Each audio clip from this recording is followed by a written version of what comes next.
আগামী 18ই জুলাই থেকে শুরু হচ্ছে শ্রাবণ মাস। আর শ্রাবণ মাস মানেই আরাধনার মাস, শিবের মাস, মনস্কামনা পূর্তির মাস। তো এই শ্রাবণ মাসে আপনি ভগবান শিবের কাছে যা চাইবেন আপনার সেই মনস্কামনা কিন্তু পূর্ণ হবে। কি করতে হবে? শ্রাবণ মাসের প্রথম দিন থেকে শুরু করে একদম লাস্ট দিন অবধি প্রতিদিন শিব ঠাকুরের সামনে একটা করে প্রদীপ জ্বালতে হবে। কিসের প্রদীপ?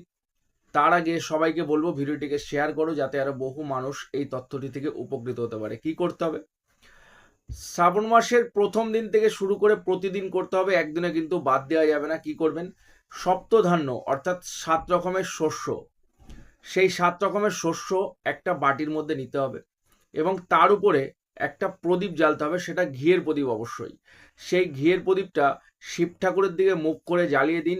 প্রতিদিন এভরিডে কিন্তু প্রদীপটা জ্বালাবেন একদম লাস্ট দিন অবধি, এবং ভগবান শিবের কাছে আপনার যেটা মনস্কামনা আছে এভরিডে বলতে থাকবেন।